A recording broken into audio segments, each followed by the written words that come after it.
ಆಷಾಢ ಮಾಸ ಅಂದ್ರೆ ಅಶುಭ. ಮದುವೆ ಗೃಹ ಪ್ರವೇಶ ಮಾಡಬಾರ್ದು ಅನ್ನೋದು ಎಲ್ರಿಗೂ ಗೊತ್ತು.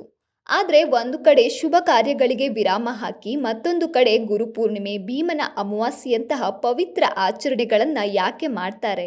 ಆಷಾಢ ನಿಜವಾಗಿಯೂ ಅಶುಭನ ಅಥವಾ ಇದರ ಹಿಂದೆ ವೈಜ್ಞಾನಿಕ ಮತ್ತು ಆಧ್ಯಾತ್ಮಿಕ ಕಾರಣಗಳಿವೆಯಾ? ಇಲ್ಲಿದೆ ಉತ್ತರ. ಚೈತ್ರದಿಂದ ಆರಂಭವಾಗುವ ವರ್ಷದ 4ನೇ ತಿಂಗಳು ಆಷಾಢ. ಮುಂಗಾರು ಮಳೆಯ ಆರಂಭದ ಈ ಸಮಯವನ್ನ ಶೂನ್ಯ ಮಾಸ ಎನ್ನಲಾದರೂ ಇದು ಕೆಟ್ಟದ್ದಲ್ಲ. ಬದಲಾಗಿ ಲೌಕಿಕ ಸಂಭ್ರಮಗಳಿಗಿಂತ ದೇವರ ಆರಾಧನೆ, ಆತ್ಮಚಿಂತನೆ ಮತ್ತು ಆರೋಗ್ಯದ ಕಡೆಗೆ ಗಮನ ಹರಿಸುವ ಕಾಲವಿದು.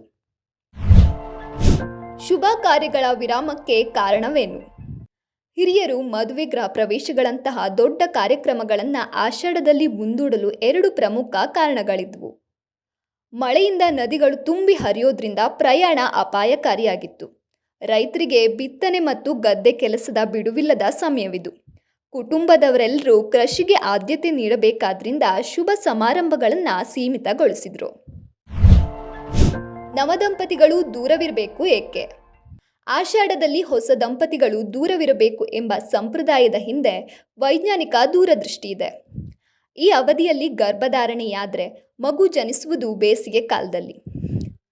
ಆ ಸಮಯದಲ್ಲಿನ ಅತಿಯಾದ ಬಿಸಿಲು ಮತ್ತು ನೀರಿನ ಕೊರತೆ ತಾಯಿ ಹಾಗೂ ಮಗುವಿನ ಆರೋಗ್ಯಕ್ಕೆ ಸವಾಲಾಗಬಹುದು ಎಂಬ ಕಾರಣಕ್ಕೆ ಈ ಮುನ್ನೆಚ್ಚರಿಕೆ ಕ್ರಮ ರೂಪಿಸಲಾಗಿತ್ತು.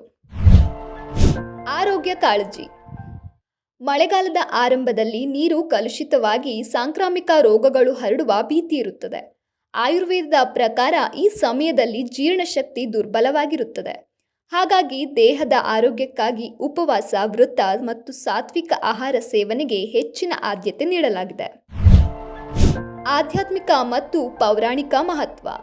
ಈ ತಿಂಗಳಲ್ಲಿ ದೇವಶಯನಿ ಏಕಾದಶಿ, ಚಾತುರ್ಮಾಸ್ಯ ವ್ರತ, ಗುರುಪೂರ್ಣಿಮೆ ಮತ್ತು ಮಹಾಲಕ್ಷ್ಮಿ ಆರಾಧನೆ ನಡೆಯುತ್ತದೆ. ಶಿವನು ಪಾರ್ವತಿಗೆ ಅಮರತ್ವದ ರಹಸ್ಯ ತಿಳಿಸಿದ್ದು, ಅಮರನಾಥ ಯಾತ್ರೆ ಸೇರಿದಂತೆ ಅನೇಕ ಪವಿತ್ರ ವೃತಗಳಿಗೆ ಆಷಾಢವೇ ಆರಂಭಿಕ ಬಿಂದು.